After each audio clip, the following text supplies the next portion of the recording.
What's interesting about what your expectations are, your business needs to bring things to life. You need people that know how to do that. Otherwise, you couldn't survive. With very little instruction, right? Like, yeah, that's right. That's what I love about our Mako today.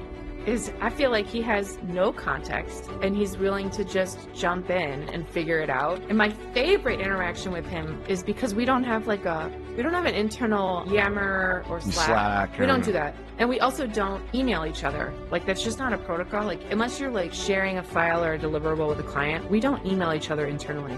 But he will start a thread with me every day and he'll flag like, hey, I have a question about this. And then like 20 minutes later, if I haven't seen it or I haven't gotten to it, he'll reply back with like, and here's the solution I found. What do you think about that? He's like updating in real time. He's talking to himself. Talking to himself. He's like, most days I reply back like, well, that sounds awesome. I'm so glad we were able to go. That's so great, funny. We are at the nexus of something greater. This is our story about building a remote-only company that spans the entire globe.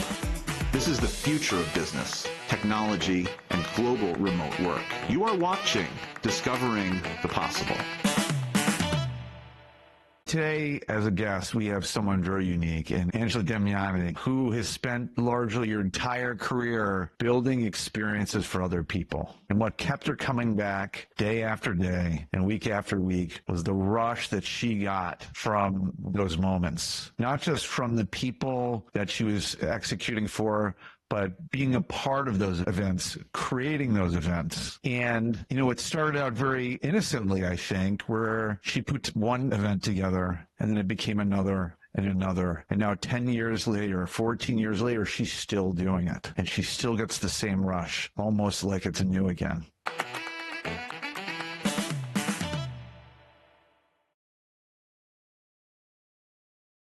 People come to us when they want an IRL experience. Right? Like they're interested in not, we could do the whole branding and website and any of the other creative services needed to market. But the reason you would come to us is because we know how to build an experience that is truly differentiating for your brand. You bring brands to life. Exactly. That's why you would come to us versus someone else. And I think our creative services punch well above our weight. You know what I mean? In terms of how the size of that team. But what we are known for is the experience design. It all starts at the top, Angela. Exactly. It all starts at the top. What the MFC is and what a retreat is sort of like, it's a really interesting question because what is a retreat with a community and what does it mean? And so the community itself, the Milwaukee Founders community itself, is basically a community of people that have found and or founded businesses, people that are in some way connected to the startup community within the Midwest. Now, originally it started as the Milwaukee Founders community. Now it's the Midwest Founders community. And I think that actually is important because we need critical mass as a community. And I'm not sure we have the critical mass we need, certainly not relative to Silicon Valley and, New York City's Flatiron districts. And I think they expanded it to the Midwest Founders community precisely because they wanted the density and they wanted more founders and more influence and more relationships. But that's what it is. And it kind of round robins, and it'll be it was in Madison last month, I think. And it turns out, I think my son went because he's a young person at Madison. So, it was available and he went doing, startup type stuff. So that's what the Midwest Founders community is. For the rest of you that might not know Angela, she built the Founders community, and you just came out of the retreat, which I'm so sad to have missed. I'm sorry, Chris, you missed. I know it was important that you were in the Philippines with your team, but you missed a good banger. It was. I was really emotional at the end of last year. I'm not over it. It's still been a week, and I'm still like, oh my God, that I didn't know how much I needed that experience. It was so great. I love that feeling. I am so right there, man. Like when you're like have those moments with people, I don't know what it is, but like when you have those moments and you're just like so awesome and it's energizing. That's for sure. Really energizing. Really, really energizing. Yeah. I don't know. Maybe I'm just like I'm getting more soft as I get older. Like I It's not need it even more. that. It's like, I don't know. It's an interesting room to be in because it's very diverse in terms of the industry and what everyone Mm. is building, but everybody kind of wears the same clothes. And there's something about, I don't know if it's wing spread or the design of it or the intention behind it, but people come willing to sort of like just get into it with a bunch of strangers. It's very like MTV Real World. Like It is. 40 strangers go into the woods for 2 days. What's Yes, gonna I know. happen? It's so good. Yeah, So it's good. great. Yeah. Discovering the Possible is presented by Kayana. Visit hirekayana.com right now to hire the top 1% Filipino professionals smarter and faster. That's hirekayana.com.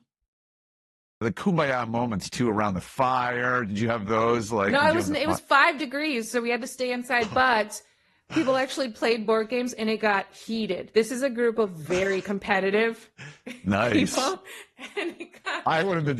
I'm such a dork. very competitive. I'm so bummed. I missed it. I think going back to the same place was awesome. It was so good last year. There is something about Frank Lloyd Wright and the architecture of Frank Lloyd Wright that I think and is kind of it's convenient in that it's re-seen, so people coming up from Chicago or down from Right. Milwaukee, like, you know what I mean, that part's, but it does feel kind of tucked away in your own little, like you're in the middle of nowhere. You know what I mean? I love that place. That was so fun. That was my introduction to the community, the founders community. Was that your I'd first been thing to you one went to? event, but that was like my first real community moment. Why did you say yes to that? Of all the things, I feel like it's like to go full feet, like in, I'm going to go have a slumber party. Feels like intense for the first introduction. You're all in, Yeah. either you're in or you're out. And for me, like, I want people to be locked in a room together and see what happens. It's good. Like, I really do. And you create these events. Like, this is what you do for a living. Yeah. As sort of a community builder, that's like your whole goal. That's all I do. Well, and that's all that Milwaukee gets paid to do too. You know what I mean? It just, Right. But that's remarkable. I mean, you create human experiences. I mean, here you're telling me about one that you created and you loved this. I mean, you not only created, but then you Can I lived tell you it. that's what I was like really, really deeply reflecting on over the weekend. Like, I have been doing this in the form of Milwaukee for 16 years, but maybe for 20 years. So for 2 decades, I've been doing this. Yeah. And I still get a kick out of it. Like, I was feeling so grateful that like it hasn't worn off even a little bit. Like, I still, and we have staff that can help us do all these things. But I decided I wanted to design this one myself because I just haven't sat in that seat in a while.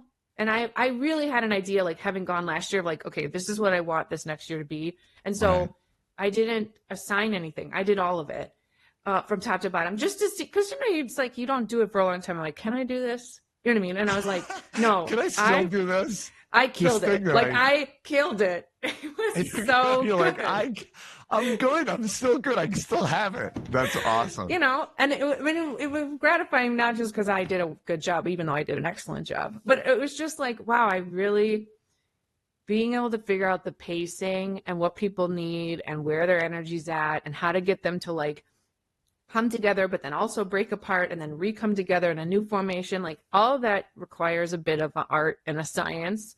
And I so still bummed. love it. You're making me so sad. I love it. Oh, that would have been so good. I know. And then everyone's like, can we do a summer one? And I was like, yeah, I hear that. But I feel like the fact that like people couldn't come like creates more like FOMO. Like, you either are there or you're not there. You in weren't or there. you're out. You weren't. Oh, Exactly. yeah. Sorry, man. Sorry. Better next year. I know. And I think, there was enough demand this year that we could find a different venue. But there's something magical about 40 people because that's the capacity. Yeah. And it's a nice sized group because you can have very different conversations with 40 people, but you can actually talk to 40 people in 2 days. You know what I mean? Like, you can actually have a real exchange, which I think even like 60 is just big enough that there'll be people you walk away with like, I didn't even see them there. You know what I mean? Yeah. And so, yeah, I have to be This really is the thoughtful about world it. this is your creation. This is the world you live in. You know, like the optimal community sizes. Yeah. Even on lock-ins, like you're like 40 is the right number. Like 50 is too many. It's too many. It's too many. That is wild.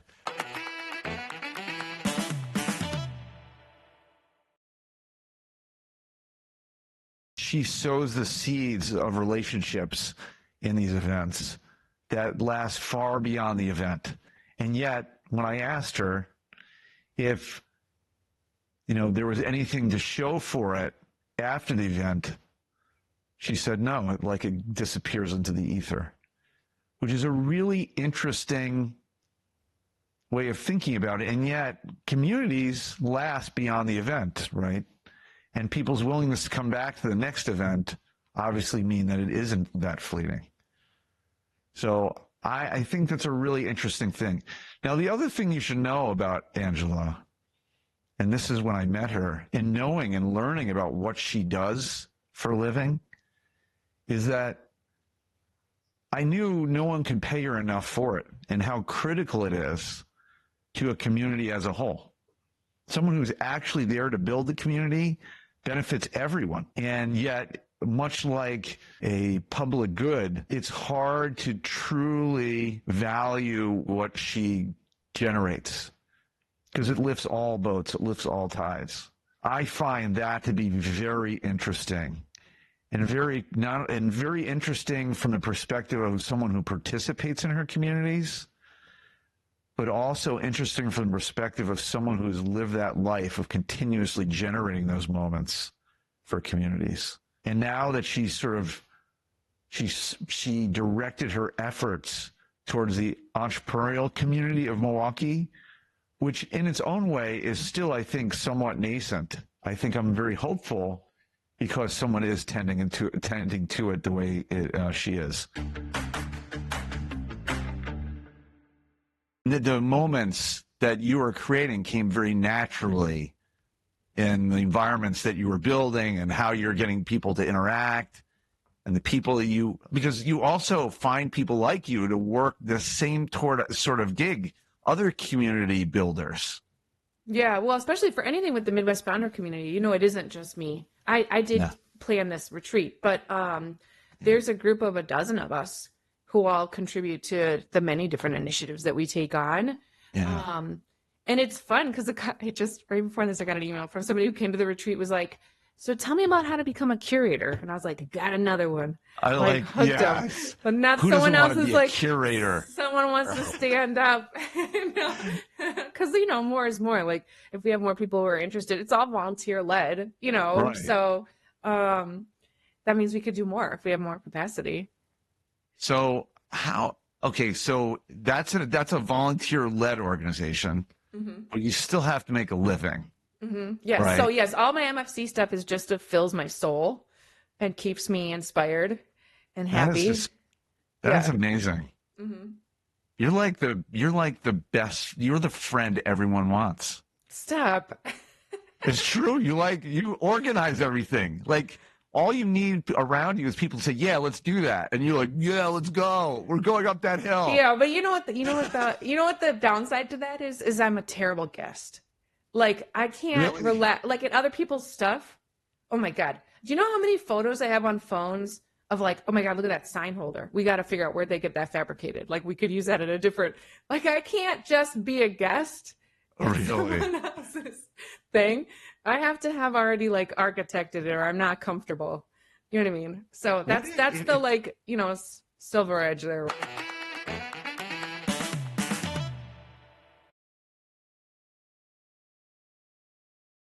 I was just going through Meko's interview. I'm like, I want to just see where this started. How's it going? How's Meko doing? He's a godsend. Like, how did we operate without him? Really? It's so fun. And what's so funny is like, I had a backlog of projects that I just personally needed, and he ripped through them in 10 days. And then I was like, oh, like, now what are we going to do with him? Now what am I going to do? This is what abundance feels like, Angela. I told you. And then And then I've unleashed him on the team, and it's been amazing. Not only, Really? like incredible in terms of like how versatile he is and how responsive he is, but it's been really cool to see the team be like, you know what we could do? Like, I feel like Brilliant. they were cutting corners with like MVP's amount of like research or extra sourcing on things, and they're like, what if Mako could do this? And I was like, yeah, send him a message. Let's do it.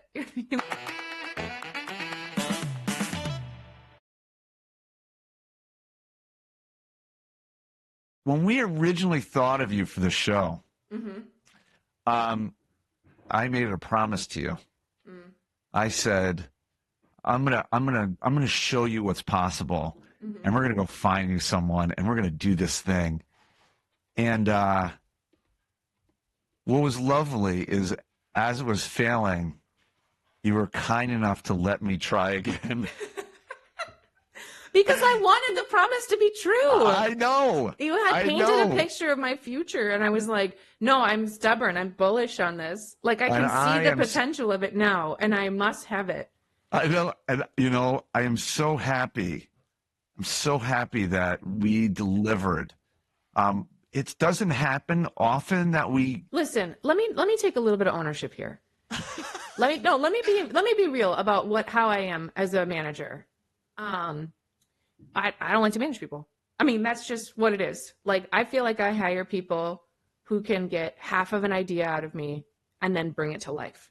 And the autonomy and the leash is super long, right? Like, they have a ton of freedom, a ton of creativity, and the work is figuring out how you're going to do it. I don't want to be asked how to do it. You're going to figure out how to do it. So that's the context of the team that your individual entered.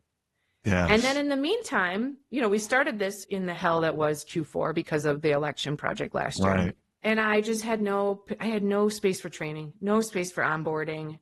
You know what I mean? Like, I couldn't put in what was probably needed to make that situation viable. And so that's what went down. You did fuck up. I couldn't handle someone who needed to be coached. You know what I mean? Yeah. Well, it makes it a little bit more complicated. But what's interesting about what you just said is about what your expectations are. Mm-hmm. That's your business. Mm-hmm. They give you a half-baked idea, and your business needs to bring things to life. You need people that know how to do that. Otherwise, you couldn't survive. With very little instruction, right? Like, yeah. That's what I love about our Mako today. Is I feel like he has no context, and he's willing to just jump in. I mean, he's getting context. He's been with us for a couple of months, but I just feel like the willingness to jump in and figure it out. And my favorite interaction with him is because we don't have an internal, some people use like Yammer or Slack. We don't do that. And we also don't email each other. Like, that's just not a protocol. Like, unless you're like sharing a file or a deliverable with a client, we don't email each other internally. But he will start a thread with me every day, and he'll flag like, hey, I have a question about this. And then like 20 minutes later, if I haven't seen it or I haven't gotten to it, he'll reply back with like, and here's the solution I found. What do you think about like that? He's like updating in real time. He's talking to himself. Talking to himself. He's like, most days I reply back like, wow, that sounds awesome. I'm so glad we're able to. So what you're telling me is we got to send in sort of my wife has to go talk to him, give him some therapy, because he's like, yeah, he's so great funny. Though. But I feel like the thing I value is like, he can problem solve in real time. Like, okay, with these context clues, with this historical information, with what I've done before, here's what I think the solution is. And I would say like 9.5 out of 10, he's exactly right. Like, it's just like, yeah, that's okay, amazing. Thank you. You know what I mean? This is awesome. Thank you. I love that feedback. Yeah. It makes me very happy. Mm-hmm. This is the win. These are the wins I get that I like. It's like event well planned. Like, okay, we made the right match. That's great. When I met Angela, I kind of heard her story, and I started to understand what they had been doing. I thought this person could use some help. She's a very strong operator, and she's no nonsense because she has the scar tissue to show you. She's made enough of mistakes along the ways, whether it be the partner she's picked or the project she's worked on or the client she's taken on.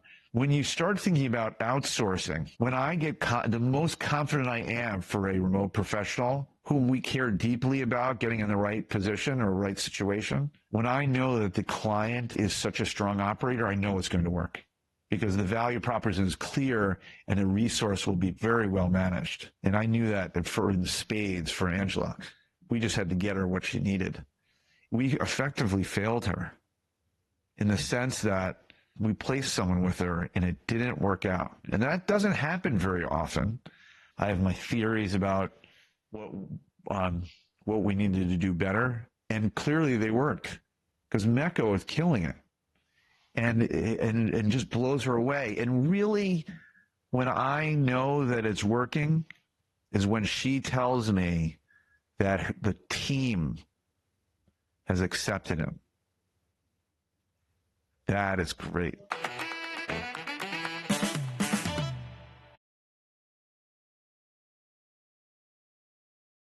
When you're trying to build your team, I'm curious to know what you look for. Like, what is the sort of defining factor of a person who does that well?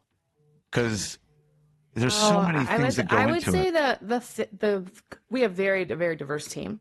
The thing that everyone has as a core trait is a flexibility and an eagerness to constantly change. You know, that's a value of ours, change always and always. But they have that. They realize that, like, you know, it doesn't matter if it's a nonprofit coming to us saying, you know, we need you to help elevate our mission or get new donors, or a for-profit company saying, like, we need new customers. They all want something new, right? They want a new output. And our team is very comfortable with change. But I will tell you, every single client, every single project, there is a moment after the contract's signed, we're well into design, we're about to go implement. Honeymoon is like, and it's either our POC or, you know, their boss or some other board member, some other constituent is like, wait, we're going to change things? You know what I mean? I feel like we have to be this, like, steward and, like, a beacon of light. Like, remember when you said you wanted it new? How do we come on, it'll be okay. Come with us. Come on, it's going to be all right. It's going to be fine. You know what I mean? Like, we're going to go through this. And then they come to you later and they're like, it's like, oh, you know, you just did their wedding and they're like, exactly. You know, like, oh, that was such a great event. Everyone loved it. You know, I say that in orientation with everyone, like, from an evolution perspective, we're not set up for that, right? Like, our brain is set up to, like, categorize things, to figure out what's safe, to go that path. You know what I mean? So we don't get eaten by, like, saber-toothed tigers in our little like caveman cell brains, right? And so people have to face their own demons with that before you can do it for a client. You can do it for a client really well. And so I would say everyone is forced to get better at that working for us, but you have to be open to that to work here and to succeed.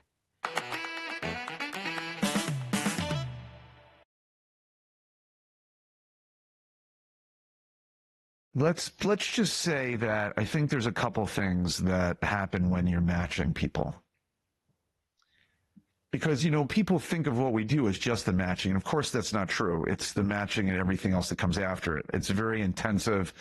And we earn our keep as a managed service because there's so much opportunity in the relationship.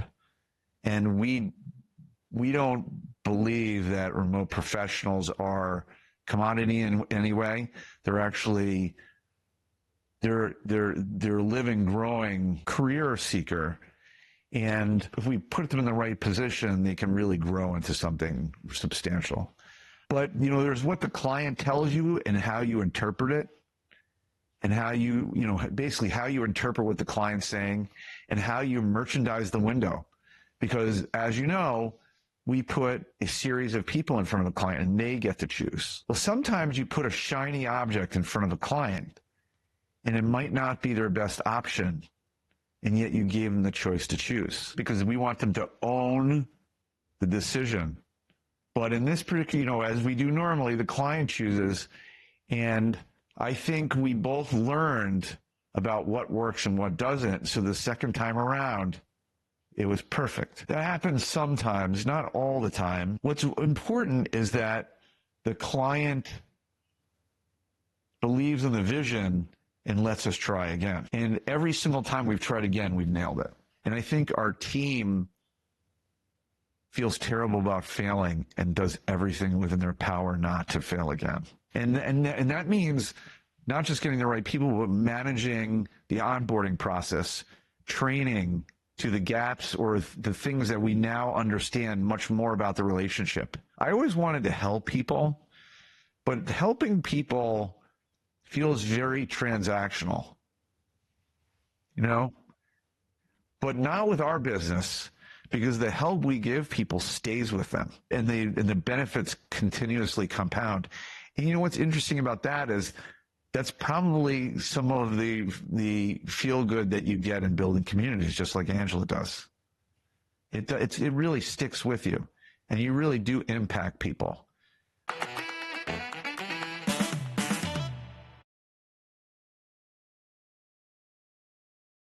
I just love all the like corporate like team building, like problem solving, whatever. It's like, no, you know what you got to problem solve is like, oh shit, it's raining and we have to now move 128 paintings off the road.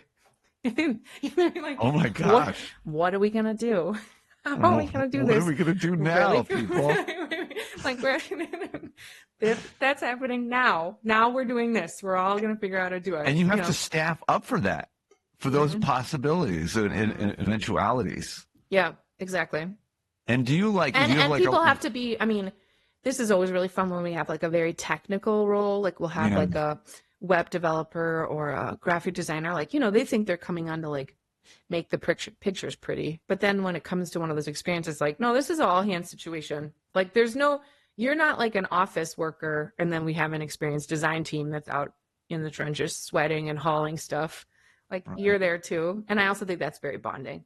You know what I mean? Like for them to feel it and to feel the energy of it and to know like, yeah, I maybe designed the brand identity or the posters for this or the ads for it, but like they also get to live through it and see it come to life. I think that's why we have the retention we have, to be honest with you, because people get addicted to that feeling. Like there's just nothing like actually being in the vibration of it. And that's, you know that's, and that's the letdown that comes afterwards. Like I told you, I have this really intense, I call it event hangover, and I didn't even drink. Like it's like an emotional, like all the adrenaline is gone. You know what I mean? Listen, I'm already planning my return to the Philippines. I can't, I'm emotionally distraught. It's like a mess. And the people I work with probably think I'm crazy. I told them, I think I'm 20 years younger. You probably are. I feel 20 years younger because of these people. Yeah. And you get to like run this program of like that you get to ride this train every time. The people that are part of your team. Now, I'm sure there's like a point of exhaustion. Yeah, we do spend a lot of time, especially, you know, most of the, because we both work mostly with Midwestern clients. We do work nationally, but because of where we're located, we, you know, are kind of in and around the Great Lakes. Yeah. Which means that most people want their stuff to fire in the spring and summer when the weather's nice. Right. And so Q2 and Q3 has an intensity and a rigor. We spend a ton of time talking about how you're going to maintain your energy. Like you keeping your gas tank full is your responsibility because it's a merciless schedule.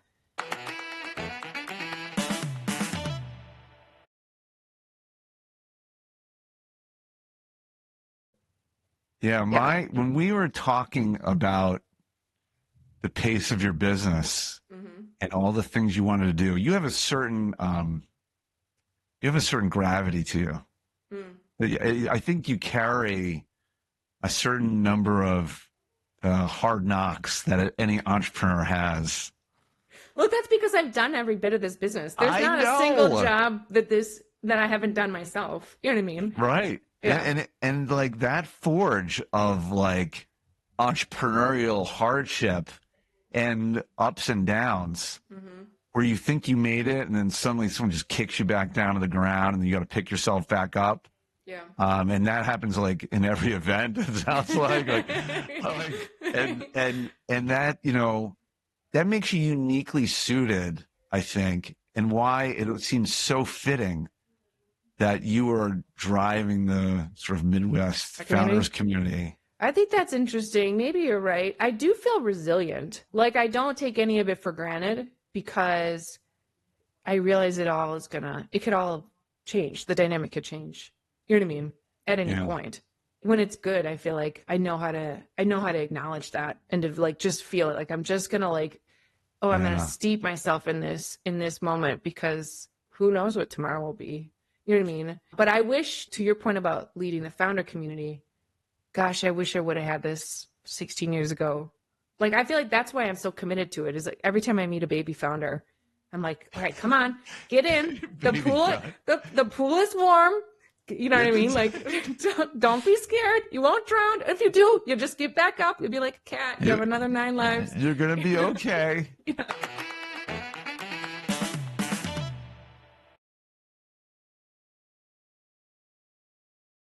Well, I think that what you exude, at least right now, maybe when we were younger, it was not the same, but you're so transparent.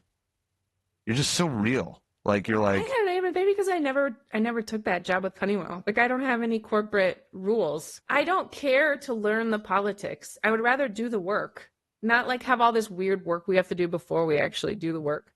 I'll tell you, it has been interesting as our team has grown and we've hired people who have had professional experience other places. They don't think it's real and they're suspicious for a long time. And I have to be like, no, when I say what I say, it's what I mean. There's no subtext. This is it. You know what I mean? And you have to kind of like wash off the stink of the other places they've been in where like transparency isn't how people operate. That is, I deal with that all the time because we make promises that nobody else makes. Mm-hmm. And they're so not accustomed to it.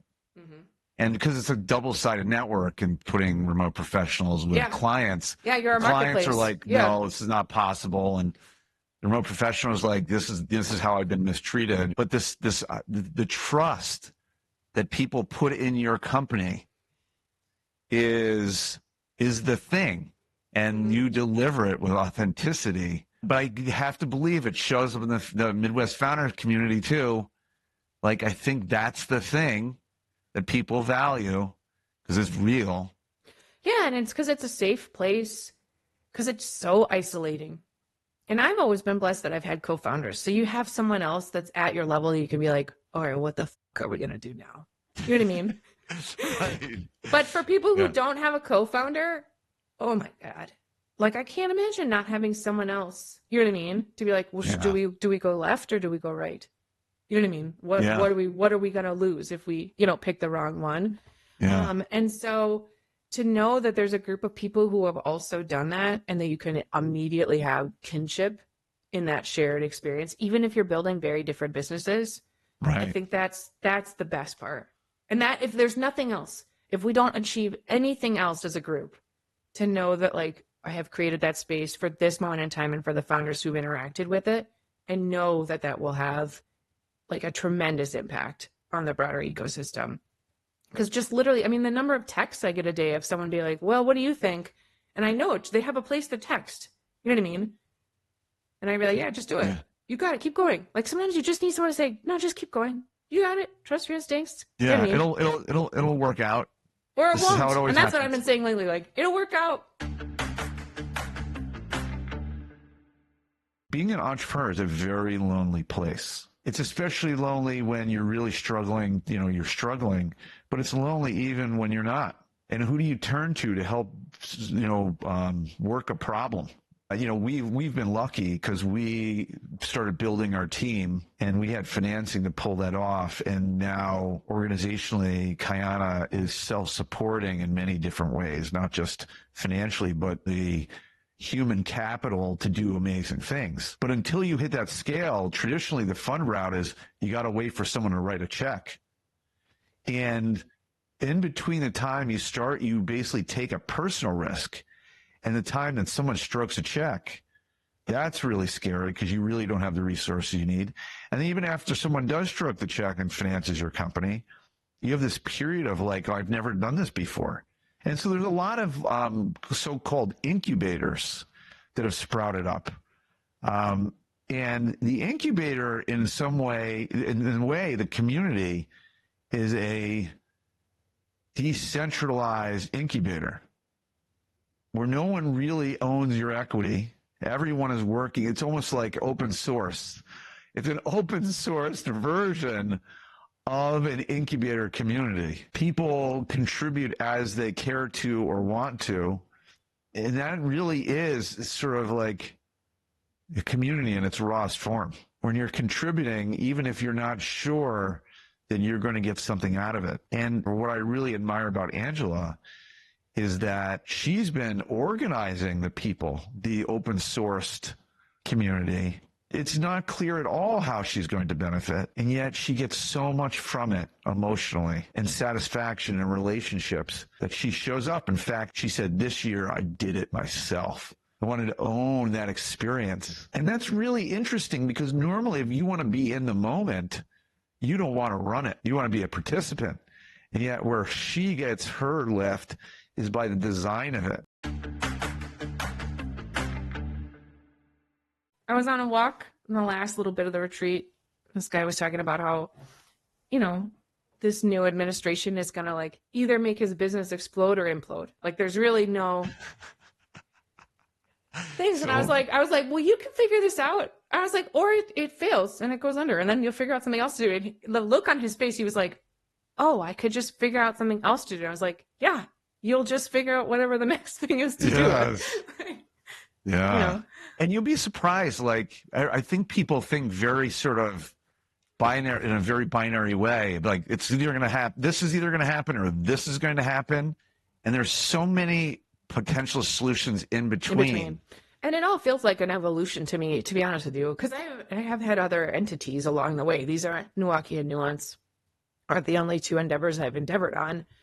And in my mind, it feels like, yeah, I outgrew some of them. You know what I mean? Like whatever that moment was, right? I was done with that. I could set that down. You know, yeah. That's wild. That is wild. And you just have to get back up. You just do it again. Yeah.